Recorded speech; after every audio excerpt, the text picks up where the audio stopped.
To be completely honest, I shouldn't even be telling you about this. I debated for a while before I finally decided to make this video.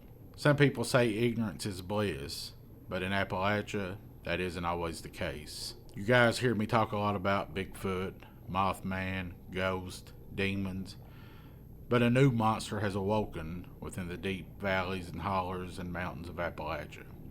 And while it may have a hokey sounding name, the effects it has on its victims last a lifetime. I'll be completely honest with you guys. I had never heard about this until the last little bit. It's fairly new, at least to me. People are calling this thing, this monster, this ghost, the Appalachian Grabber. Now I know that may sound a lot like the Black Phone movies where you have the grabber. I'm not sure where the name originated. I'm not sure how this monster creature originated. But what I do know is the more I research it, the more disturbing it gets. I talk a lot about people who encounter ghosts or spirits or even cryptids, and it has an effect on you. I know that because I've experienced most of those things. But usually after some time, you kind of put it in the back of your mind, you learn how to process it and deal with it. But the people who have encountered the Appalachian Grabber haven't been quite as lucky. And that's really the scary thing about this creature. No one really knows anything about it. Some people think maybe it's as ancient as the mountains themselves, while others believe it's something new and nobody really knows anything about it at all. Here's what I can tell you that I know.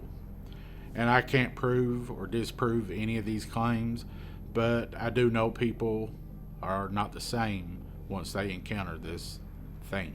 And I really don't want this to turn into some kind of trend. I'm telling this to inform people, to let them know that these dangers are really out there.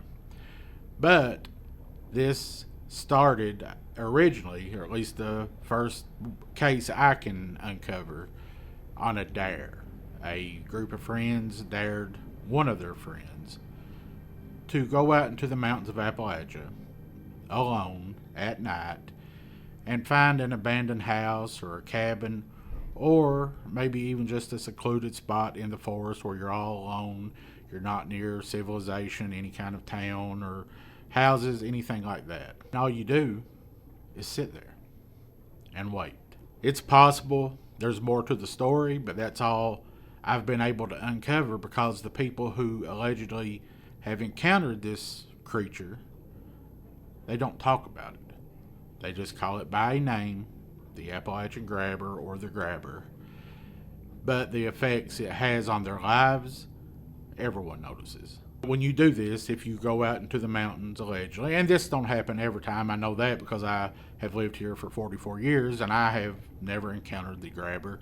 And I'm a hunter. I go out into the mountains often by myself, alone, in before daylight, out after dark. I've never encountered anything like this, but those people who allegedly go looking for it sometimes do find it.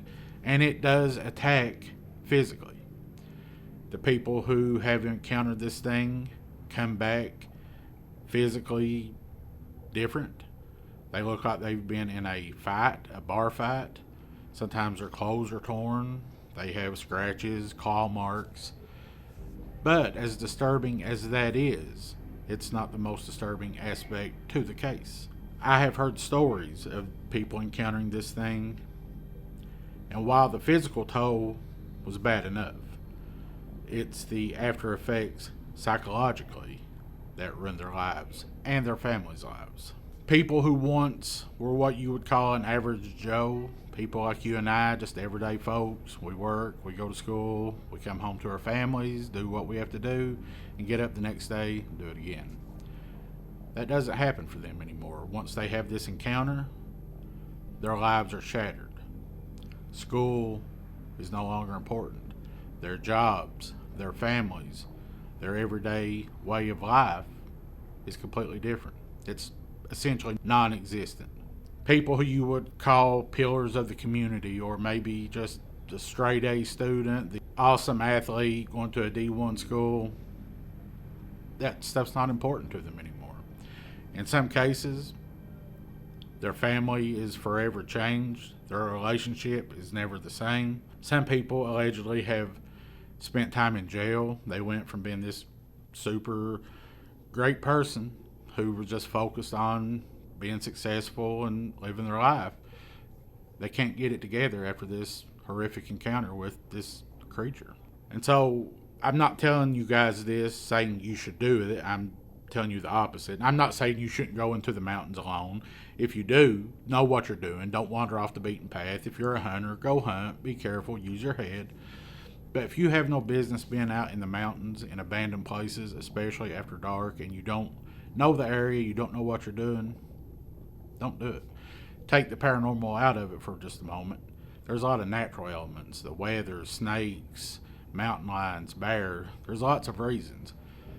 But this reason might just surpass all those, if it is in fact real. But the question I keep asking myself when I investigate this, and you have to also think, guys, I've been in law enforcement for over 20 years, so I always try to approach these things with that same mentality. When you work in law enforcement, and if you have, you know what I'm talking about, it's not just something you can turn off. Like, once you live that life working as a first responder, military, law enforcement, it's who you are. It's the way you approach everything in your life, not even meaning to do so. So I kind of look at it from an investigative standpoint. Okay, my first question is it a hoax? That's possible. You know, people make stuff up. That happens all the time. That could be the case. But I do also know where there's smoke, there's fire. If it's a one or two people, but I'm hearing more and more stories. At first, I dismissed them, and you know, usually it's a combination of some of them's true, or there's some truth to it. Others are just lies in general. People do that. If the Appalachian Grabber is a true thing, whatever that thing may be, what is it? Where did it come from? Why now? Why is it attacking now? There's a term in the paranormal world known as egregore or egregore, which essentially means that people have a belief of enough combined human consciousness, they can bring something to life. Like, for instance, if I think and I get 100 other people to believe that there is a ghost haunting Dairy Queen that has 3 horns and 5 eyes, if enough people believe that and go looking for it, our combined consciousness will create this monster. I believe there's a bit of truth to that, but it's not what people think. I don't think it's our collective consciousness. I don't think it's a monster we drummed up out of thin air. I think it's a demon that will just manifest as what people are looking for. So if it's a 3-eyed, 5-horned monster in Dairy Queen, eventually they'll see that, but it's a demon. It just wears a different costume or a different mask depending on the situation.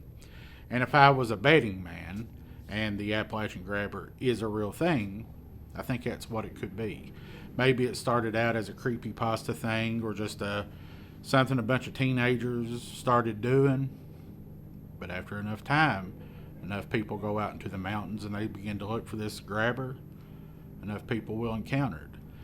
But what makes this one even more terrifying is that it isn't just you encounter this thing, you get scared, and then you go tell your friends about it.